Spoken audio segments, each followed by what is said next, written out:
Good evening. Welcome to Bexley Public Library. I'm Paige Bellata, and I'm the Director of Advancement and Community Relations for the library. And I'm just so happy to see you here tonight. Thank you for being here. First of all, a big thank you to Gramercy for partnering with us on this program.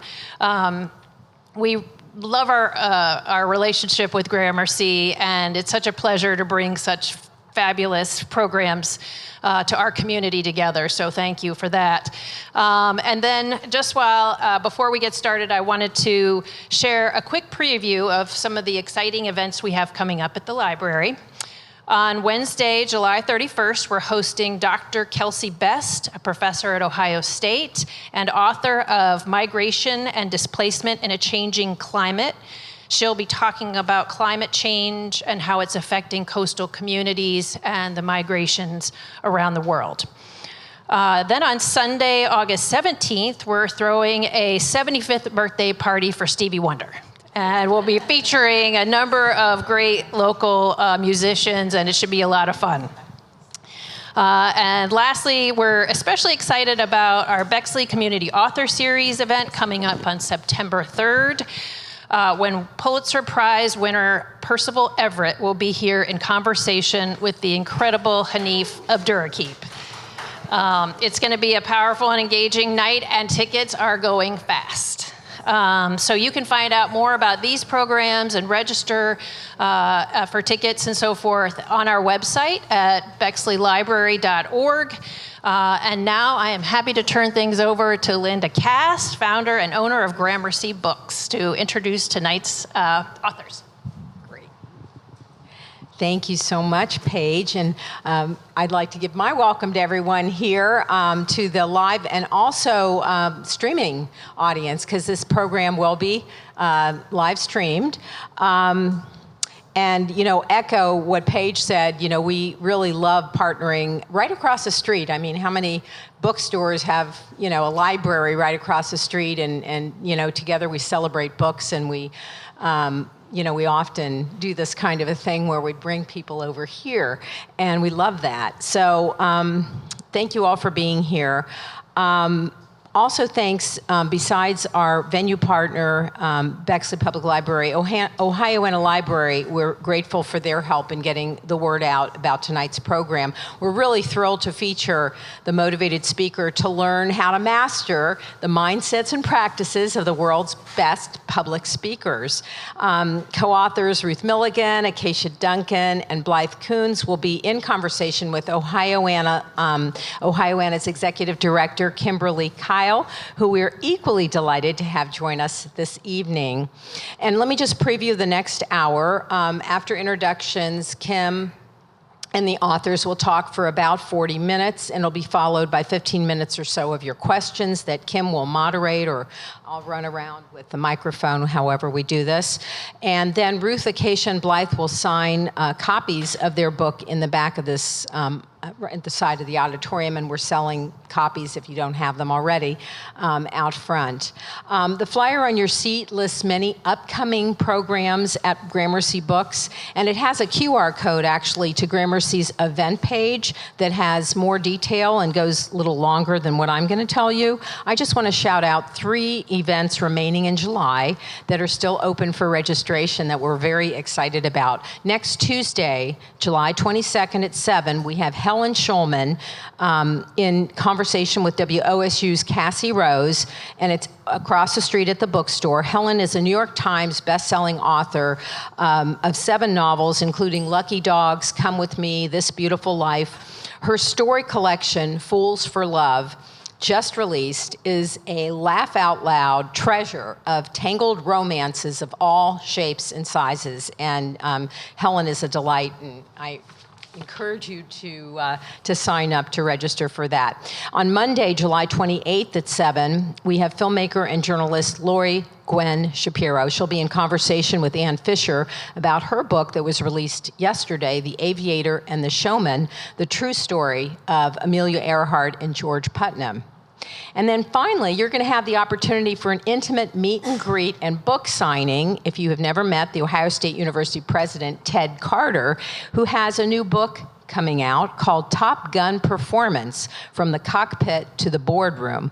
And Ted, some people may not know, is a Top Gun graduate and former superintendent of the U.S. Naval Academy. So those are what's remaining in July. Now let's get on with tonight's program. Through dozens of stories of the author's 15 years of coaching speakers, The Motivated Speaker offers the threshold concepts of great speaking. Let me briefly introduce its authors. Ruth Milligan, to my left, immediate left, is the founder of Articulation, a communications training and coaching firm. In her 35 years of wide-ranging experience, she also founded and curated TEDx Columbus, one of the longest-running TEDx programs in the world. She's a proud mom, a quilter, and pickleball player. Next, we have Acacia, over with her black top on. Acacia Duncan has coached thousands of speakers to captivate their audiences with purpose, precision, and passion. She's a theater director, writer, and actor, an avid hiker and baker, and a lifelong Trekkie. And Blythe Coons is a communications coach who uses her experience as a business leader and professional actor to help clients uncover their powerful stories. She loves running, baking, and supporting the arts. And finally, tonight's moderator is Kimberlee Kiehl. She joined Ohioana Library as their executive director in May of 2024. She's an experienced leader in the nonprofit, museum, and university sectors. She's held upper leadership roles at the Ohio High School Athletic Association, Center for Science and Industry, COSI, and the Smithsonian Early Enrichment Center. She was also an associate professor in the College of Human Ecology at The Ohio State University, where I first met her, and she earned her PhD in Curriculum and Instruction from Penn State University. So, warm welcome, Ruth, Acacia, Blythe, and Kim. Thank you.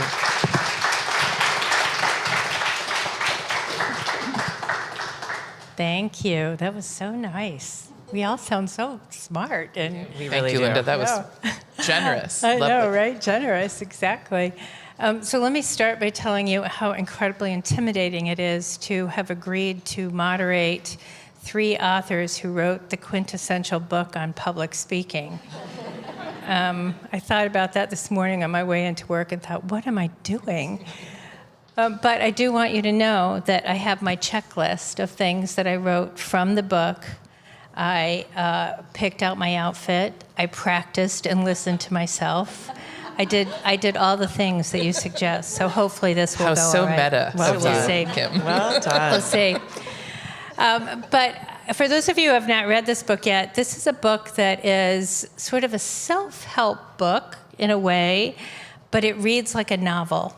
It is full of practical advice, but it's also full of stories and research, and it's supported by years and years of experience. So I've read it twice, and it was a pleasure to read both times. That's more than me. No, I'm just kidding. It probably is, right? Do you listen? I wrote it several times. I don't know if I've read it. Do you listen to yourself afterwards, too? I do. Or? Okay. So let's start with a broad question for everybody, which is, what led you to write this book? Why did you decide to write this book? And is this a book that is really designed for people who are currently public speakers or who aspire to be, or is the information that's in it information that would also help in everyday interactions? Who wants to start? I'll take the first part of that story, and then I'll let Blythe and Acacia take the second. I'll start by saying thank you all for being here. It's July. There's lots going on. And thank you, Linda, again, for hosting us and agreeing to have this wonderful space, especially Paige. I don't know if you've already left, but. So why did we write this book? Well, the short answer was we didn't. It was an accident. We did not, well, yes, we ended up writing it. We did not seek to write a book.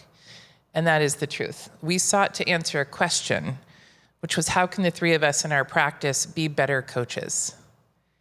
And I came across Elizabeth Wardle, who's the director of the Howe Writing Center at Miami University, a writing scholar. She's a PhD in rhetoric. She is sort of a dean of deans in writing. And she has pioneered and wrote and named the threshold concepts on how to learn to write. And I asked her, after hearing her speak, has anyone written the threshold concepts on learning to speak? And we did a little research and realized that no one had. And so we said to her, will you kind of be our mentor and tutor and help us to name what those threshold concepts are? So I'll stop there and let Blythe explain what a threshold concept is, because that's pretty important to understand. The publisher made us call them principles, but they're really threshold concepts. And the reason the publisher made us call them principles is because threshold concepts is really an academic term. It's an idea that once you understand it, you will no longer be who you were before you understood it, right? It's a doorway. It's something you have to pass through and engage with on multiple levels, and then you are forever changed. So we identified the 6 threshold concepts of public speaking or of communication with Liz Wardle's help.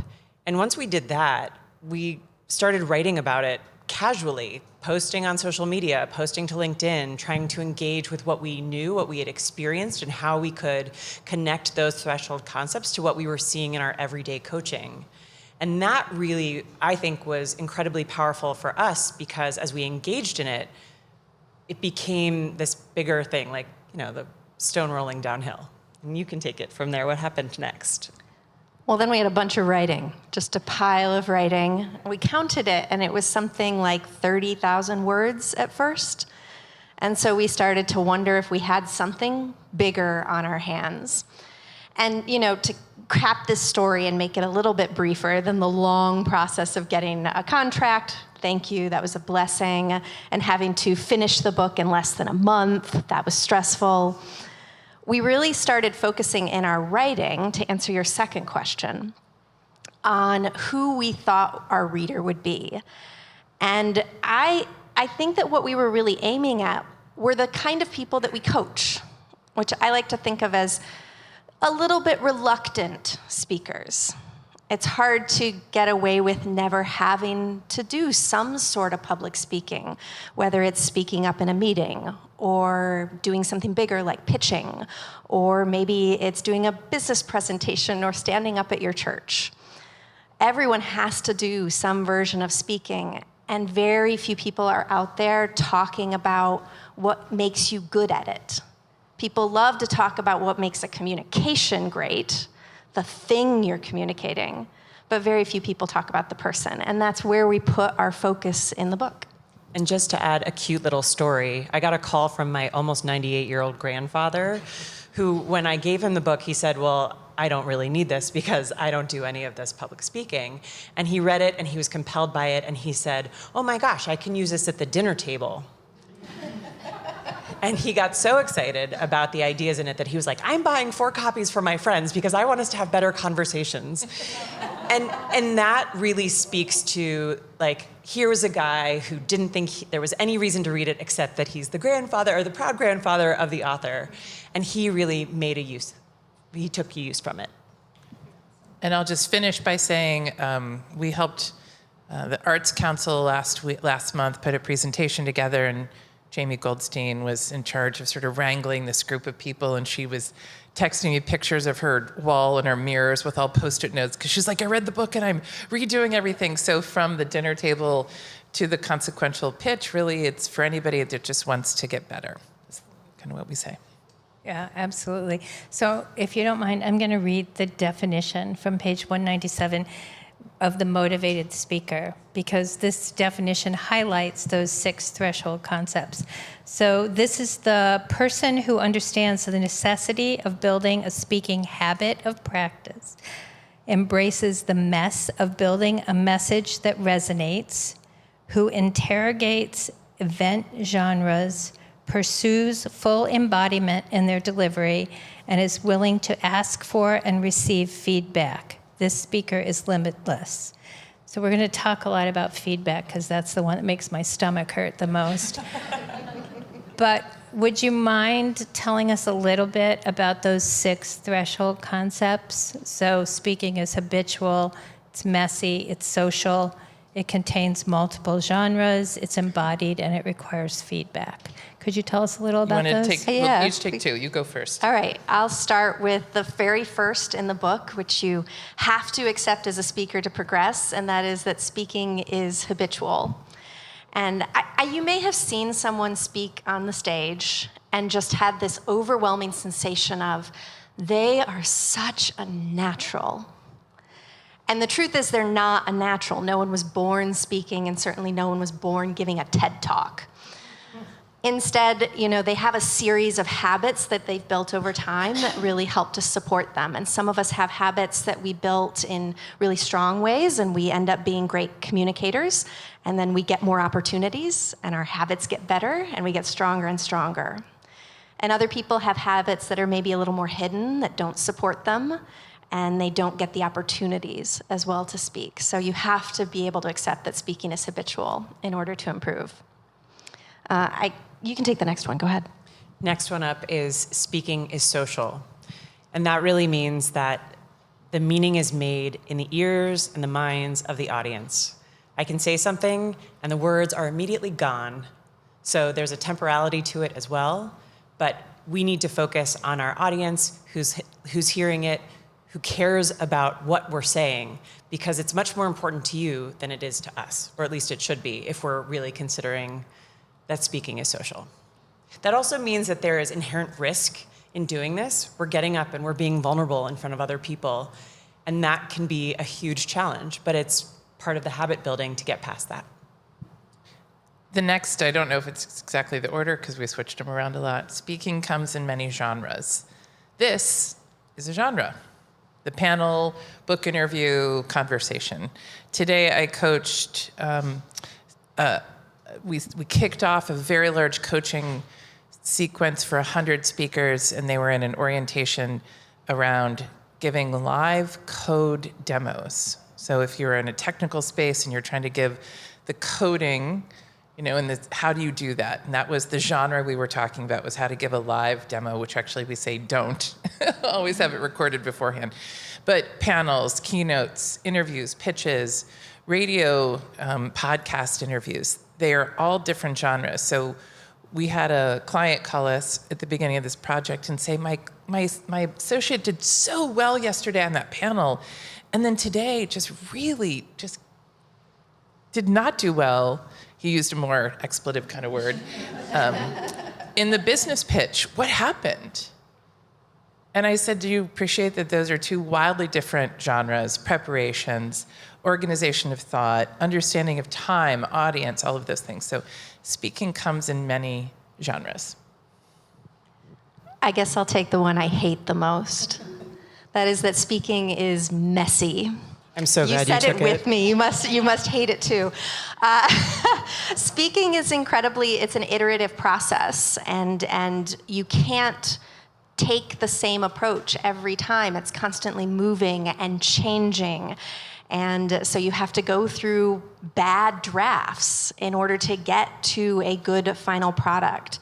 And that can be incredibly uncomfortable for someone who's a recovering perfectionist like me, who expects myself to get it right out of the gate. And that's one thing about speaking is messy. Another thing to remember about speaking being messy is that it literally is messy in the act of speaking. Something likely will go wrong while you're speaking. We had a big event earlier this year where we were in front of like 1,000 people, and right before the event starts, the sound guy is quietly panicking because the microphone he's supposed to hand to me is suddenly not working. So I had to learn to walk on stage with one of those microphones that goes over the ear, but hold it in my hand and try not to move my hands too much so I didn't make noise, and still deliver what I prepared. And that's just an example of how speaking can be messy in the act of delivering whatever you're going to say. The next one is that speaking is embodied, which means that you cannot just think the thought and know that it will come out. There is a muscle memory to speaking, and if you have the thought, you need to say it out loud. You need to get it into your body. You need to build that muscle memory around what it feels like to do the things that speaking requires, whether that's standing in front of a group, whether it's walking on a stage to prepare yourself ahead of time before that group comes in. Yesterday, I had a keynote down in Cincinnati, and I arrived an hour and a half in advance so I could get my mic on, and I could walk the stage, and I could feel what it felt like, even when the people weren't in the room.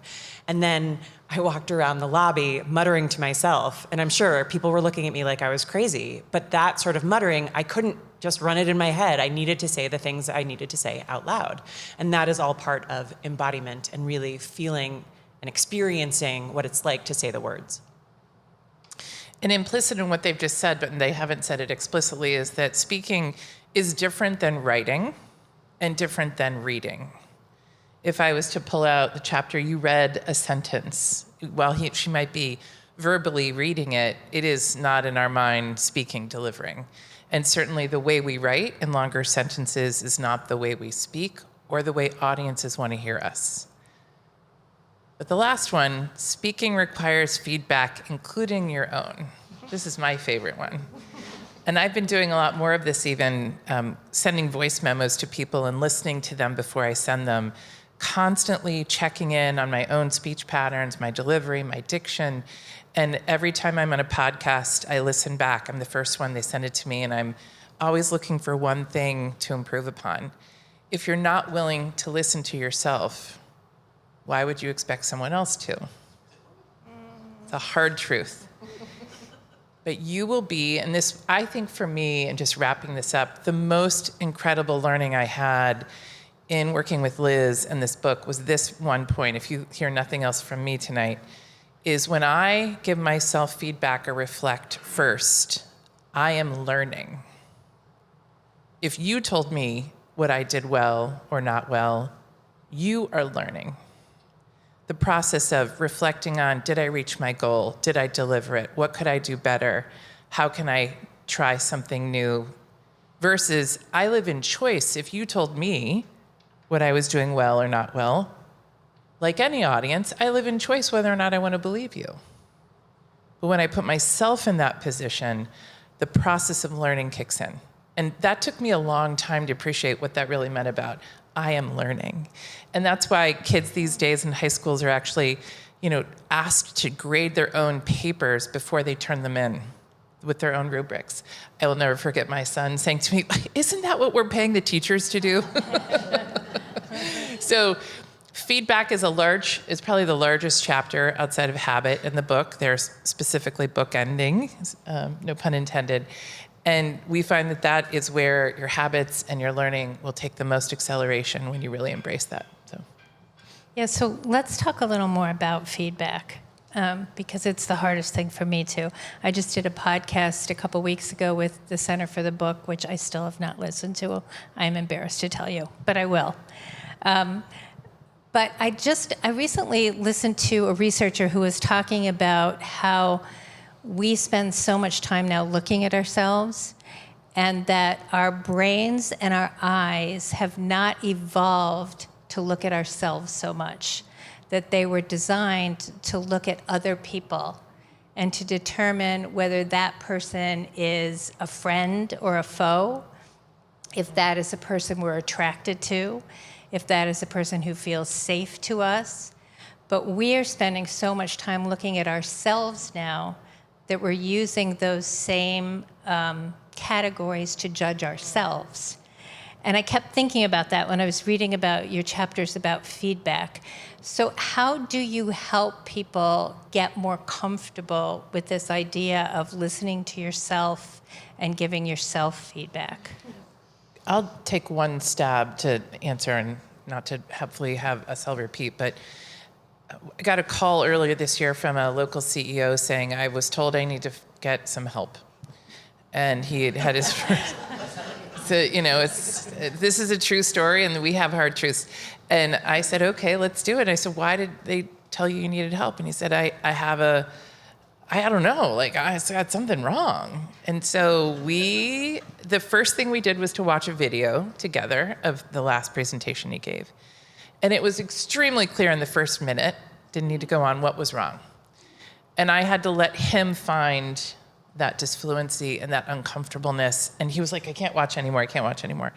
And it was a common error. He had the word he was an ummer, every fourth word, literally every fourth word. And he was like, oh my gosh, is that what I sound like? That is horrible. And he was immediately inspired and motivated to want to work on it. Had I not asked him to watch that, he wouldn't have felt the way the audience feels. Now, it was not a prolonged thing. I always tell people, you will not die, you will not crash, nothing will get hurt in the making of this movie. But I need them to feel, and you were talking about sort of our watching for stress and our, is that a bear coming at us? Is that a threat? And I think the same thing's happening, is that they feel the threat in a different way and they want to change it. They may not be able to articulate it. I don't want to be that way to the audience. He went back to the second meeting, the annual meeting he was supposed to speak at. He corrected them. We worked for several weeks. And then he said to me, I'm a 55-year-old man who's a lawyer and well accomplished. Why didn't anyone tell me this before? And that was a different set of issues, which is the social contract we have with people doesn't always agree that I just can walk up and give you, feedback. Hey, you got to stop your ums. And be like, who are you? So that's another part of it, but I'll pass it off. But that was I think that the stress that you feel is what we're probably connecting. And I think to build on that, if you can get yourself over the stress hurdle of, I'm going to give it a shot. I'm going to listen. We do write about this in the book. If I were coaching you in the room, I would try and get you to first reflect on what went well. Because undoubtedly something is going well in that recording, and we do need to honor what is going well. And then you can ask yourself, what's one thing that would be even better if? And in that way, you're sort of turning your cognitive brain on and disassociating. You might also have to watch it more than once. You might need to let yourself have the watch where you're like, I hate this. I can't think. I'm just hating myself while I'm watching it. And then you give yourself a week. So this one that you have to watch, you've given yourself some distance. It might be easier to watch after that distance and to ask yourself what went well and what would be even better if next time. I don't know that we do an amazing job at making people feel comfortable listening to themselves. I mean, there is a great deal of stress. We teach a class called Style and Delivery, which is our most popular class, and it's when people come in and we have them record themselves on their voice memos app. And that first 15 seconds of listening is just them adjusting to what they sound like to the rest of the world. They don't sound any different to us, but they sound wildly different to themselves. And that's really hard. That's the first hurdle. But I do think that there is a moment where we have an opportunity to say, for the most part, this sounded great. I'm only noticing this small thing. And chances are good they've noticed it first, which is part of the self-feedback. And that makes a huge difference in their willingness to then go and change the habit or level up the habit around it. So I wouldn't call it comfort, but it is progress. Yeah. You also talk in your book about the use of AI and feedback. Mm-hmm. Can you talk a little more about what you were meaning when you talk about the use of AI? I'll just say that just keep in mind AI is a tool, and it can give some help. It is not everything. And AI can be used in several ways. One is, of course, in trying to help revise. If you needed if it's 500 words, you need it to be 100, or you need to get to your key points in that fashion. Every Teams tool, all the WebEx and Teams now have the opportunity to get feedback in real time, called Speaker Coach. And Acacia actually has the best way to think about using these tools. So if you've turned it on, you're on a Teams call, and it gives you how many what your pace was. There's 5 or 6 general measures. Well, like my attitude towards AI in general is it's like my junior assistant. It's pretty smart and very excited to tell me things, but it doesn't necessarily have expertise. So as I would do with a human giving me feedback, I would ask myself, what was my goal in that moment? Was my goal to connect and feel casual and just be friendly? Well, then maybe I'm not going to care so much that I ummed a bit, because that's actually a human way to connect. Ums exist for a reason. But maybe if my goal in this communication was to demonstrate my confidence in our ability to overcome an obstacle, maybe then I do want to take the feedback. So I like to think about my goal and line that up against what they're saying. And then also line up who my actual audience is and was in that moment. Does that audience need that? Because AI is just programmed, but I don't know if it's programmed maybe? Anybody know? I'm not an AI expert. But AI is just giving you something that it hears, that it sees with no context about whether an audience will care about that. So those are the two things to think about, both with AI and with humans. What's your goal? And who's the audience? And there are AI tools out there that can be really useful if what you're trying to do is break a habit, because it can notice how many times you're doing something, or change a habit, not break a habit, but change a habit. And there are great AI tools out there if you want to make sure that you're being heard and understood really well, because they can interpret language pretty well. And so if you're getting a transcription and the transcription isn't quite right compared to what you were saying, that might be a really useful tool. It just depends on how you want to use it. If you want real contextual feedback, use a human, please. Doesn't have to be us. I'll just add, we've been on some podcasts, and one of the hosts said, we're talking about this issue of filler words and other things that podcasters don't like, right? So when you hear good podcasts, they have been stripped and edited and tightened, and all of those ums and ahs and, sort of are gone. And he said there was a guest he had, there were 300 filler words he removed in a 30-minute recording, 300. So do the math, it's about one every 10 seconds. And I said, did you tell him he did that? He said, no, it's not my job, right? I don't have a contract. I said, do you ever share like the before and after? He said, no, why would, this person recognizes it, but is not giving this person feedback. And I think it's kind of a shame, because we should be helping that person do better in every genre, not just editing their stuff. And so in that case, AI was actually making those edits.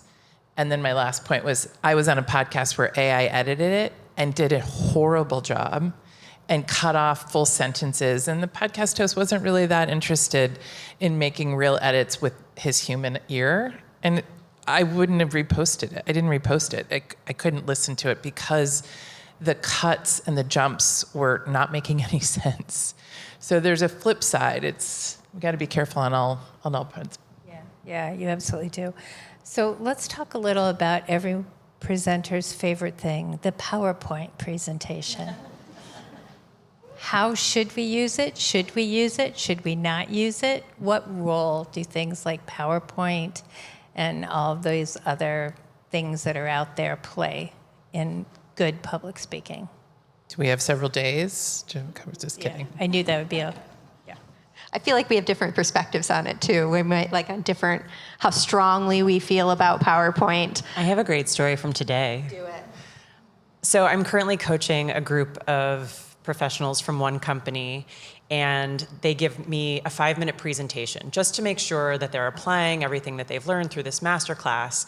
And today, a slide came up, and it basically said, the rules, and then it had a woman washing her face. And I said, I really appreciate how concise this slide is. But I don't understand what washing your face has to do with the rules. And that's really where we step into the slide and the PowerPoint deck. We want it to be supplemental, but it needs to make sense. So the image that you include on your deck on any given slide, it really should help support the major theme of the slide. And a woman washing her face did not necessarily help me understand the point of the slide. I'll share a story that did not support us when we chose not to have slides. We support some big business pitches, and in this case, we were given a set of questions on like a Wednesday, and we had 7 business days to decide who was going to be in the room, who was going to say what. I mean, it's probably a $4 or $5 billion contract. And we just didn't have time to actually translate all of the answers into slides. And so we didn't. And the feedback from them said, we needed to see slides. Now, had we done slides, I don't know if it would have added a thing, but everyone else had them. And so it strikes me as the biggest challenge is, do you want me to read the slide or do you want me to listen to you? And so I've come up with a new perspective of audiences are very distracted. And the slide helps to bring them and ground them back to where they are. So if I see on the slide, we're talking about slides, oh, okay, we're still on slides, because I might have lost track of what you were saying. So for audience resonation, but they've got to be congruent. And so there are perils to doing them, there are perils to not doing them. Just to piggyback on what Ruth said, people can't read and listen at the same time. If you want them to listen, put very little content on the slide. That's the most basic piece of information we can offer. We could talk on about this for a long time, but it's... Well, you can take another minute if you want to, but... I like the rule. I'll just say one or two other guiding points for me is 1 point per slide. The 17 graphs in one slide. But you said I could only have 4 slides. No, I didn't say that at all. And you shouldn't have shoved 17 graphs in one slide. So, and then I'll say, what do you want the audience to do with that? Where do you want them to look? At all 17 at once, then they're not going to listen. So you get some logic challenges, like you're not being very practical. And it goes back to speaking is social. And what is it that we're trying to resonate with what we're saying? And then I did a demo on the coding, live coding, and there was lots of questions about wanting to do live coding on the slides, which means like you're watching lines of code come up that may not work. And they want it to do something, and then that gets broken. And so the whole notion of visuals goes out the door. So our advocacy is what we call look live. So if you ever have to do a portal demonstration, a live coding demo, or something where you're online, do screenshots of it and pretend like you're online. And then you're reducing risk, which is really what we're doing all day long, is reducing the risk that somebody isn't going to hear you and get your message and do what they want you to do. Yeah. I feel just one need to defend some of the people who might create slides that are overcomplicated, and acknowledge that part of that is about genres, which is another one of the threshold concepts we talk about. Genres that get unwieldy and out of hand. And so, for instance, we coach a lot of doctors. And there is the genre of presenting at a medical conference. And those slides are packed with information. I don't actually believe any of the doctors in the room can digest the slides and listen. But it's so part of the culture, it takes brave individuals to step in and say, I'm going to do it different. So sometimes the reason people are doing these behaviors that are not supporting their speaking actually has to do with the culture we've created around it. So if you in the room get to set that culture in any organizations you work in, just be really clear about what the purpose of the slides is, which is 1, to help your audience connect with the material and jolt them, as Ruth was saying, or help them remember. And 2, maybe to be a little bit of the note cards that we used to carry in our hands to remind you of what's next. And we don't go to send the slide deck in advance as a read ahead or a leave behind. Those are not slides. Those are just memos put into PowerPoint. So I will leave with this one thought. Jeff Bezos, doesn't matter how you feel about him, but he has one very insightful piece on slides, which is he got rid of them 10 years ago at Amazon. And he makes people write a 6-page memo. They all read it at the beginning of the meeting, and then they have a thoughtful conversation, because the memo has complete sentences with periods, complete thoughts. He says, writing the memo is hard on the writer, easy on the audience. Writing a PowerPoint is easy on the writer with bullet points, hard on the audience.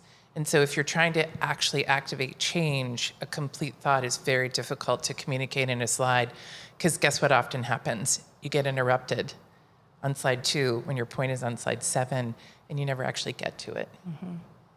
Yeah, let me give a plug for your book with a personal story. I followed all the rules for slides, was very excited about it, had to give a talk at a Kiwanis Club in Lancaster.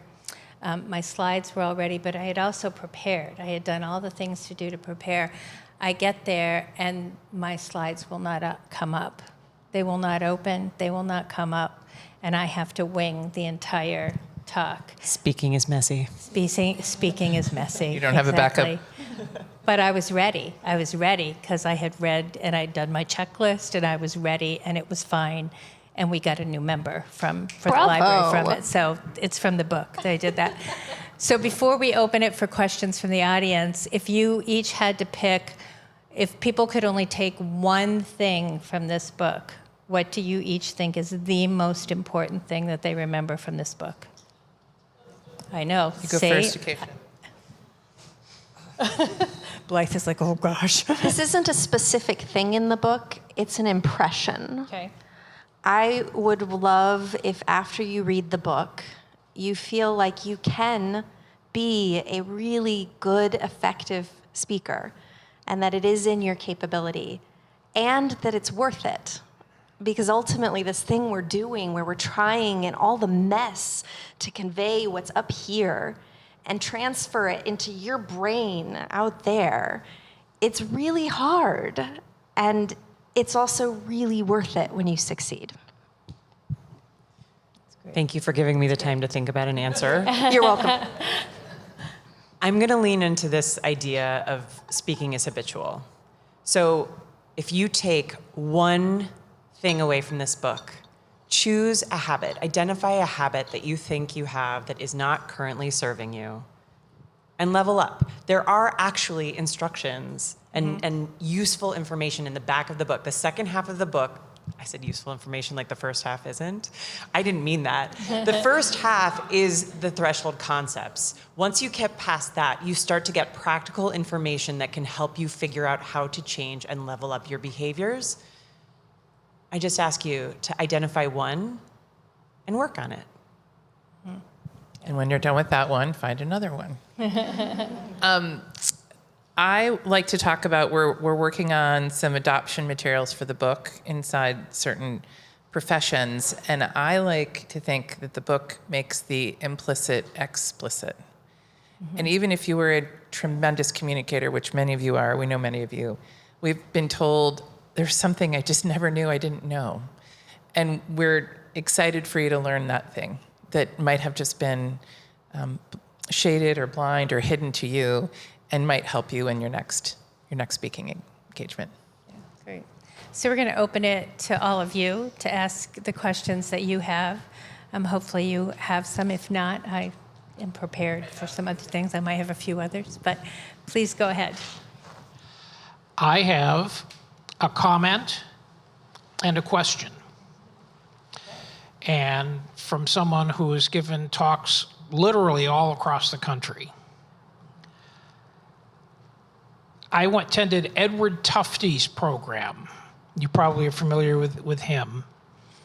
And this relates to PowerPoint. Boy, is he down on PowerPoint. He's down on PowerPoint as a means of communication. It's completely linear, and if you're thinking a circle instead of in a straight line, PowerPoint doesn't work. And we've seen some other presentation software that supposedly fixes that, and it's more confusing than anything. But he reminds everybody on slides that when you're projecting something on a screen, the resolution is very poor. You cannot put the kinds of thing the doctors put up on the screen and have it be readable even in the front row, never mind in the back. So when I gave presentations with slides, there would be one graph on the slide. And it would have to be something that would be big and bold, that would be, without question or doubt, you could see it in the back. Nice big typeface, just use it, and if you're having words, it's just an outline. You put the slide up and you talk about that subject, but you're not up there reading. There's a comedian who has a great funny... We support that. Yes. a great funny presentation by an engineer about bad PowerPoint that's on YouTube. I don't know if you've seen that, but he's pretty funny. Here's my question. Years ago, about 4 past lives ago, I was a director of communications for a nonprofit that got the opportunity to do something you never see anymore because of the change in the federal standard, and that is an editorial reply. Stations used to have to give equal time, and I was asked to read the script for the equal time. It was up on the prompter and everything. It didn't look comfortable. And I had background in radio. I could sound comfortable, but I didn't look comfortable. What insights do you have on helping people speak and look comfortable in the way, for example, with the TED Talk people? Some of them just stand there in one place. Some walk around and move around the stage. I'm afraid I would be one, probably try to walk down into the audience would be what I would try to do. Do you have any insights on helping people look comfortable and confident as they're speaking? A lot of what gives people that look of comfortable and confidence is about being able to get your body in a position that is grounded. And that's really different depending on your situation, but you can all try it right now. I actually haven't been fully living on it because I've been doing a leg cross thing this whole time because it looks better to you. But if I really needed to be grounded because you were gonna ask me tough questions and I was on the hot seat, I might move to the edge of my chair. You can try it if you want. I might get my feet underneath me and a little bit in front. I don't wanna be like this because there's no way I could stand like this. So my body's not very grounded. So if I get my feet out like that, I wanna make sure my hips are nice and under me and I'm sitting on my sit bones. My shoulders are floating over those hips. My head is just lightly floating above it. If I can get my body in alignment, your body's speaking to your brain. So you get a whole nice feedback loop going where suddenly you look good and you also feel good. So we really teach people how to ground their posture first, and things usually get better from there.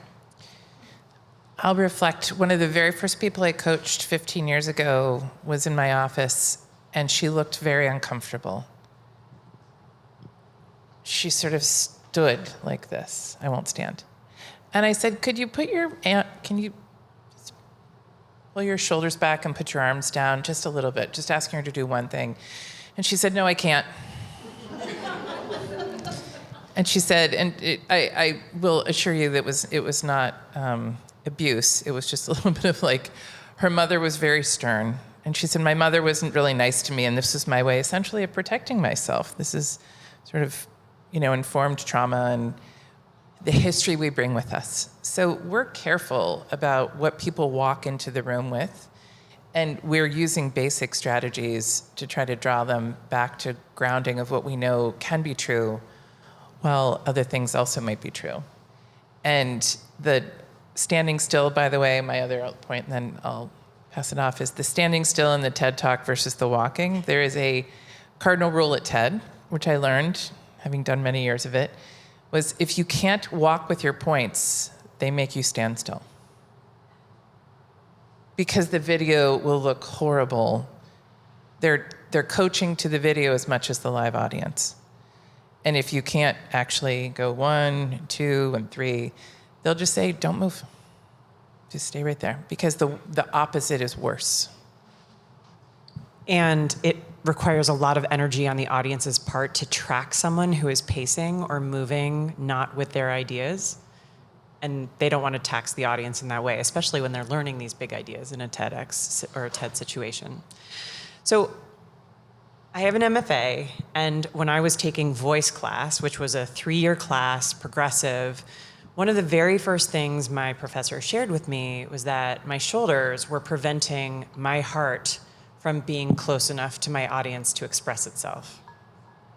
And that seems really cheesy to some people, but we spend most of our time sitting at a computer with our arms in front of us, which means that our shoulders naturally roll forward.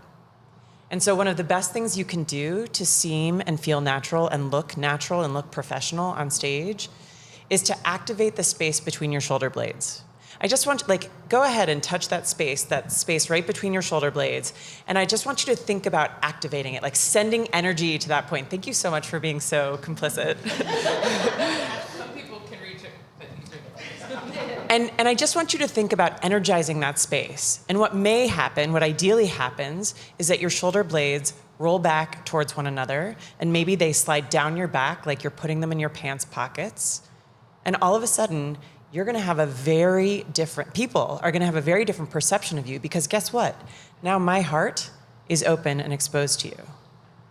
And so that's part of that vulnerability. But if you cannot make yourself vulnerable, what are you doing communicating in the first place?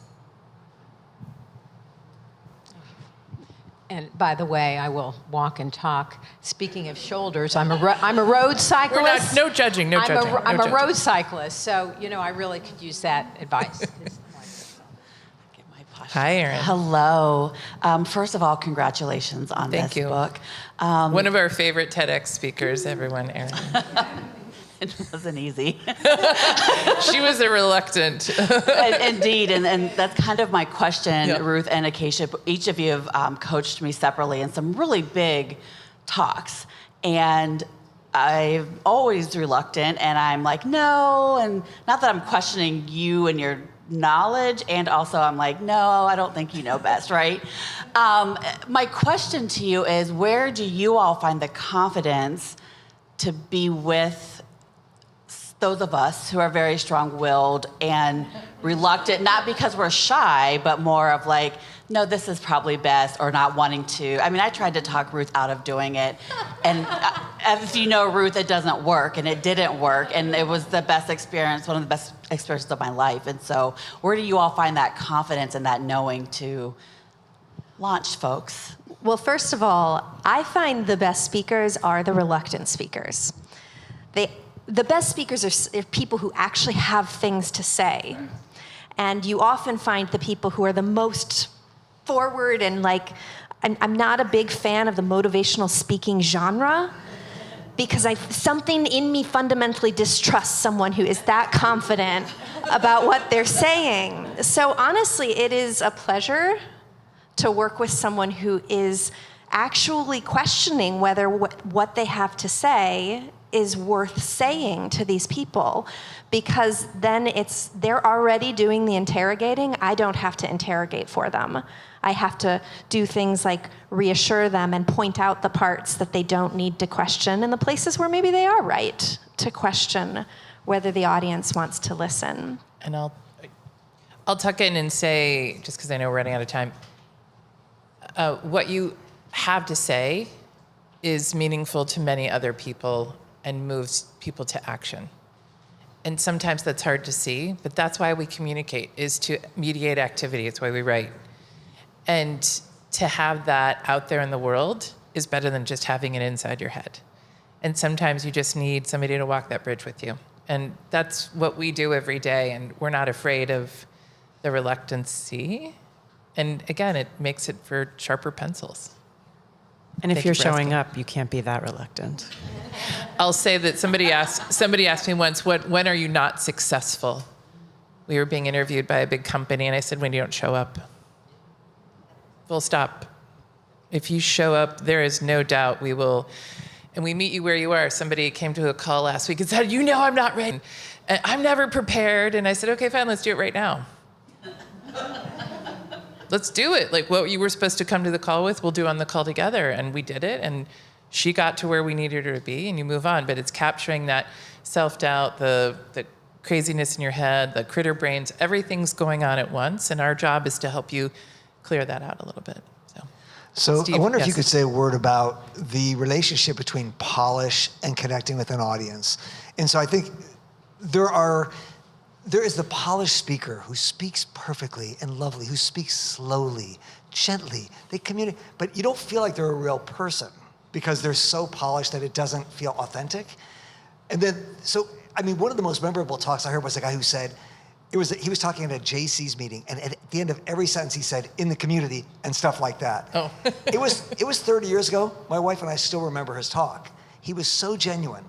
And his poor speaking almost made us feel like there was something real in what he was saying. And if he had been more polished, we probably wouldn't have remembered it more. So I wonder where's that line between sort of authenticity, speaking in a way that people relate to, and polish, which is clean, but maybe not always relatable. I'll just say one thing. I think polish can be interpreted in many different ways. To me, polish is knowing what my disfluencies are that might get in the way of you hearing me. Full stop. It doesn't mean that I might not be a perfect speaker. I might talk too small, I might talk too fast, but it is knowing that there are things that are going to be annoying and get in the way of you hearing. To me, that's the definition of polish. It doesn't mean that I'm perfect. The perfect speaker, somebody gave me this example this week, was think about speakers on a big continuum. You sort of have community theater at one end and Broadway at another.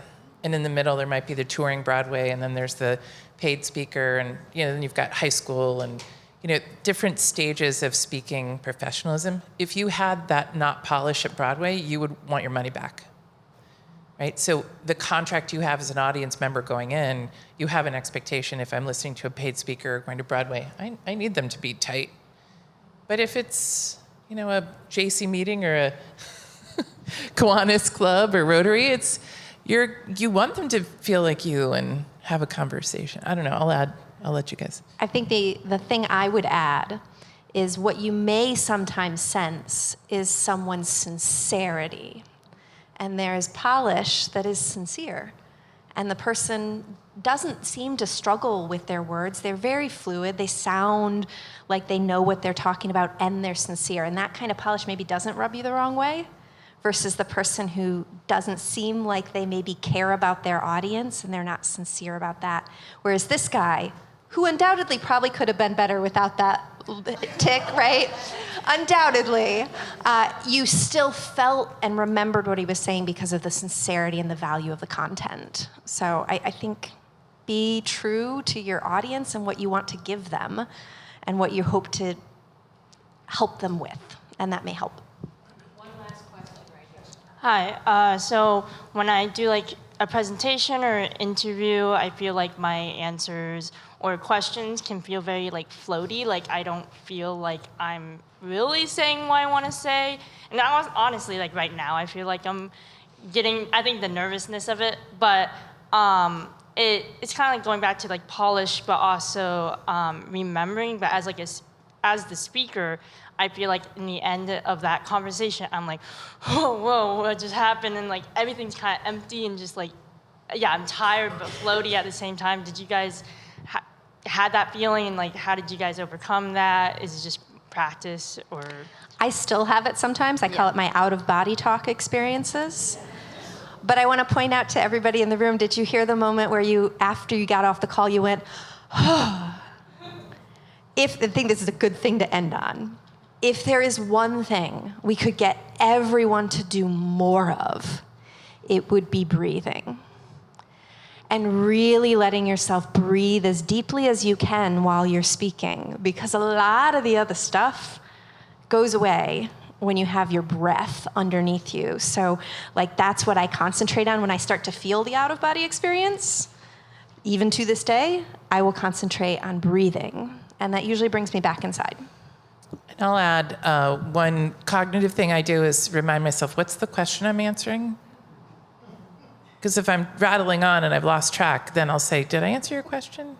So narrowing into that question, somebody said on our call today, I have this and this and this and this and this to give, and I have a 5-minute window. And I said, all of those are great talks, just not for this 5 minutes. You can give one of those answers, not 6. So narrowing your own framework of what are you trying to communicate before you start will help and bring yourself back to grounding. Anything to add? It's okay to have stress responses, which is what you're experiencing. Everybody experiences them. We all do too. Breathing is going to be one of your best tools to get past them. Anything you can do to increase the space between the input, the thing that's causing your stress, and the behavior that your body is taking on is going to be great. And that can be breathing exercises, maybe that you do before you start your interview or whatever talk you're doing. Or maybe it's something that you do during the talk.